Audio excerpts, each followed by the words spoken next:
স্বাধীন ফিলিস্তিনের পক্ষে লড়াই শুরু চীনের, কি পদক্ষেপ নেবে যুক্তরাষ্ট্র? হুতি বিদ্রোহীদের থার্মোবরিক মিসাইলের ভয় কাঁপছে ইসরায়েল। প্রথম দিনেই নিয়ম ভাঙছেন ট্রাম্প, শপথ অনুষ্ঠানে চমক নিয়ে আসছেন যুক্তরাষ্ট্রের নতুন প্রেসিডেন্ট। বড় দুঃসংবাদ পেল ভারত, লজ্জায় মাথা হেট মোদির। আসসালামু আলাইকুম, দেখছিলেন বিএসি ওয়ার্ল্ড নিউজ হেডলাইন। স্বাধীন ফিলিস্তিনের পক্ষে লড়াই শুরু চীনের, কি পদক্ষেপ নেবে যুক্তরাষ্ট্র? বিশ্বমঞ্চে আবারও নতুন করে আলোচনায় ফিলিস্তিন ইসরায়েল সংকট। এবার ফিলিস্তিনি জনগণের পক্ষে সরাসরি অবস্থান নিয়েছে চীন। দেশটির প্রেসিডেন্ট শি জিনপিং ঘোষণা দিয়েছেন, স্বাধীন ফিলিস্তিন রাষ্ট্র গঠনে প্রয়োজন হলে ফিলিস্তিনের জনগণের পাশে দাঁড়াবে চীন। এ ঘোষণার পরপরই আন্তর্জাতিক রাজনীতিতে উত্তেজনার নতুন অধ্যায় শুরু হয়েছে। সৌদি আরব এবং ইরানের মধ্যে দীর্ঘদিনের বৈরিতার অবসান ঘটিয়ে মধ্যস্থতার মাধ্যমে আলোচনার টেবিলে বসিয়েছে চীন। সেই সাফল্যের পর এবার চীনের নজর মধ্যপ্রাচ্যের আরেক জটিল ইস্যু, ফিলিস্তিন ইসরায়েল সংকট। ফিলিস্তিনকে বিশ্বের প্রথম স্বীকৃতি দেওয়া দেশগুলোর একটি চীন। দীর্ঘদিন ধরে ফিলিস্তিনি জনগণের মানবিক সহায়তা দিয়ে আসছে দেশটি। গত বছর ১৩ জুন ফিলিস্তিনি প্রেসিডেন্ট মাহমুদ আব্বাস চীনে ৪ দিনের রাষ্ট্রীয় সফরে যান। এ সফরে শি জিনপিং নিজেই শান্তি আলোচনায় মধ্যস্থতার প্রস্তাব দেন এবং ফিলিস্তিনকে জাতিসংঘের পূর্ণ সদস্য করার আহ্বান জানান। চীনের এমন পদক্ষেপে ফিলিস্তিনের কিছু রাজনৈতিক বিশ্লেষক মনে করছেন, শান্তি আলোচনার মাধ্যমে ফিলিস্তিন ইসরায়েল সংকটের সমাধান সম্ভব। চীনের এই ভূমিকা শুধু শান্তি প্রতিষ্ঠার জন্য নয়, বরং ভূ রাজনীতিতে নিজেদের অবস্থান শক্তিশালী করাও এর উদ্দেশ্য বলে মনে করছেন বিশেষজ্ঞরা। ফিলিস্তিনে চীনের সম্পৃক্ততা বাড়লে মধ্যপ্রাচ্যে তাদের প্রভাব আরও সুসংহত হবে। আর এখানেই ভয় পাচ্ছে ইসরায়েলের মিত্র যুক্তরাষ্ট্র। যুক্তরাষ্ট্রের অভিযোগ, চীন দীর্ঘদিন ধরে মধ্যপ্রাচ্যে তাদের আধিপত্য বিস্তারের চেষ্টা করছে। যদি চীন ফিলিস্তিনের পক্ষ নিয়ে সরাসরি ভূমিকা রাখে, তবে আঞ্চলিক শান্তি প্রতিষ্ঠার পাশাপাশি চীনের ভূ রাজনৈতিক শক্তি বৃদ্ধি পাবে। এতে মধ্যপ্রাচ্যে যুক্তরাষ্ট্রের খবরদারির ক্ষমতা আরও কমে যেতে পারে। বিশ্লেষকদের মতে, চীনের মধ্যস্থতায় ফিলিস্তিন ইসরায়েল সংকটের সমাধান হলে এটি শুধু শান্তি প্রতিষ্ঠার জয় হবে না, বরং মধ্যপ্রাচ্যের নতুন মেরুকরণ শুরু হবে। এ অঞ্চলের দেশগুলোর সঙ্গে চীনের দ্বিপাক্ষিক সম্পর্ক ইতোমধ্যে উন্নত হচ্ছে। অন্যদিকে যুক্তরাষ্ট্র ক্রমে তাদের ক্ষমতা হারাচ্ছে। চীন কি পারবে ফিলিস্তিনের পক্ষ নিয়ে মধ্যপ্রাচ্যে নিজেদের শক্ত অবস্থান নিশ্চিত করতে? আর যুক্তরাষ্ট্রই বা কিভাবে পাল্টা জবাব দেবে? উত্তরের অপেক্ষায় পুরো বিশ্ব। প্রিয় দর্শক, চীনের এমন সাহসী পদক্ষেপ ফিলিস্তিনের মুক্তির সম্ভাবনা জাগাচ্ছে।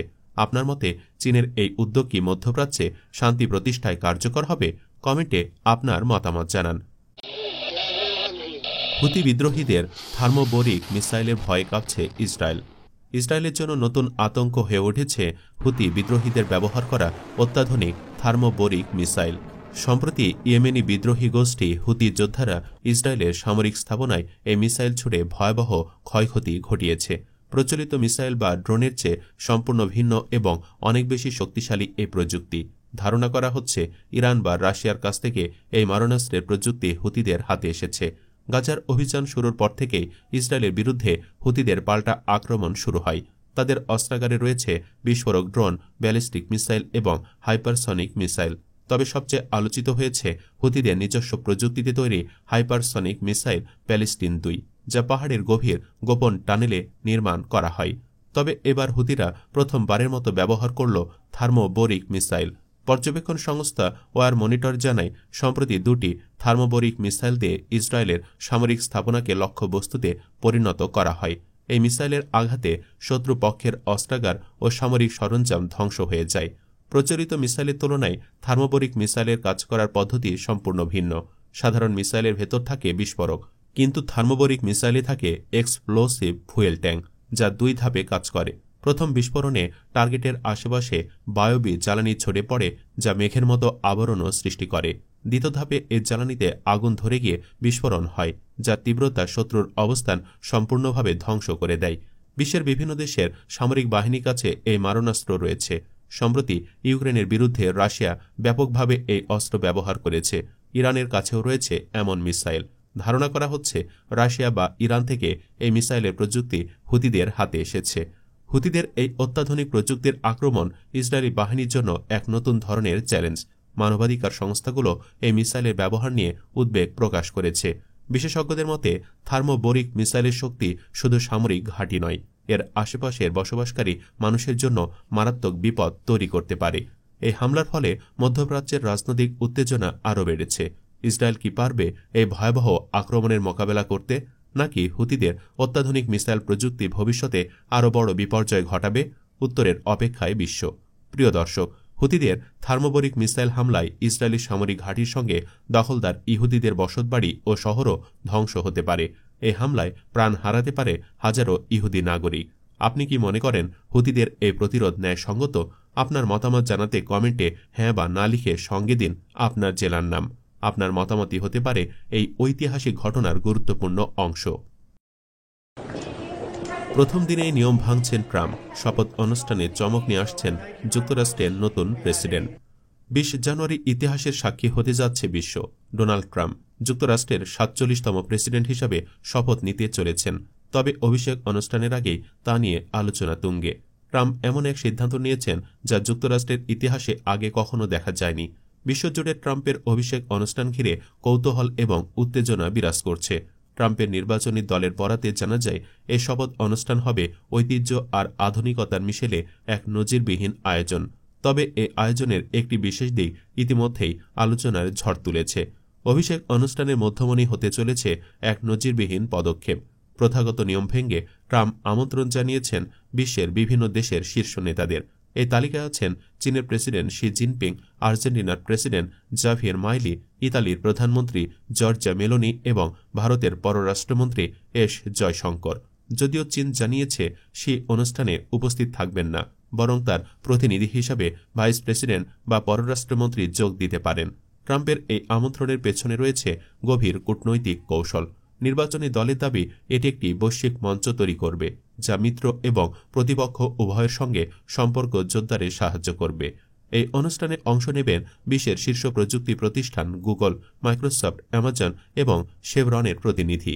ইতোমধ্যে তারা ট্রাম্প প্রশাসনের প্রতি সমর্থন জানিয়ে $170 মিলিয়ন অনুদান দিয়েছে। বিশ্লেষকরা বলছেন, কর্পোরেট শক্তির এমন সমর্থন ট্রাম্প প্রশাসনের ভবিষ্যৎ পরিকল্পনাকে আরও শক্তিশালী করবে। বিশ্লেষকরা বলছেন, ট্রাম্পের এই পদক্ষেপ মার্কিন ঐতিহ্যে এক বিরল পরিবর্তন এনে দিয়েছে। এটি কূটনৈতিক সম্পর্ক উন্নয়নে ইতিবাচক হতে পারে, তবে মার্কিন অভ্যন্তরীণ রাজনীতিতে বিতর্ক উস্কে দেওয়ার আশঙ্কাও রয়েছে। শপথের প্রথম দিনেই ঐতিহ্য ভেঙে বিশ্ব নেতাদের আমন্ত্রণ জানিয়ে চমকে দিয়েছেন ট্রাম্প। অনেকে বলছেন এটাই শেষ নয়। প্রেসিডেন্ট হয়ে তিনি পানামা, গ্রিনল্যান্ড সহ বিতর্কিত সব ঘোষণাকে বাস্তবায়ন করতে পারেন। প্রিয় দর্শক, ট্রাম্পের এমন নিয়ম ভাঙ্গার ধারা কি যুক্তরাষ্ট্রের জন্য আশীর্বাদ হবে নাকি নতুন সংকটের সূচনা করবে? কমেন্টে জানান আপনার মূল্যবান মতামত। বড় দুঃসংবাদ পেল ভারত, লজ্জায় মাথা হেট মোদির।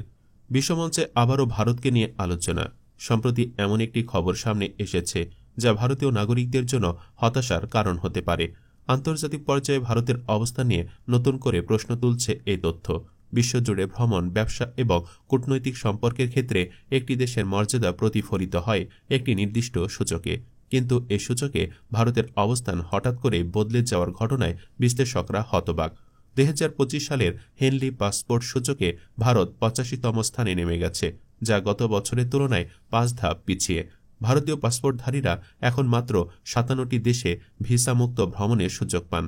অন্যদিকে সিঙ্গাপুর শীর্ষস্থান ধরে রেখে 195টি দেশে ভিসামুক্ত ভ্রমণের সুবিধা পাচ্ছে। বিশ্লেষকরা বলছেন, ভারতের আন্তর্জাতিক কূটনীতি, অভ্যন্তরীণ রাজনৈতিক অস্থিরতা এবং কোভিড পরবর্তী চ্যালেঞ্জ এই পতনের পেছনে বড় ভূমিকা রেখেছে। ব্যবসা বাণিজ্য এবং পর্যটনের ক্ষেত্রে এটি বড় বাধা তৈরি করতে পারে। পাশাপাশি বাংলাদেশের অবস্থানও 3 ধাপ পিছিয়ে 100তম স্থানে নেমে এসেছে। এমনকি লিবিয়া এবং ফিলিস্তিনের সঙ্গে একই অবস্থানে রয়েছে বাংলাদেশ। এ ধস কি সাময়িক, নাকি ভারত ও বাংলাদেশের জন্য নতুন সংকটের ইঙ্গিত? আপনার মতামত জানান কমেন্টে।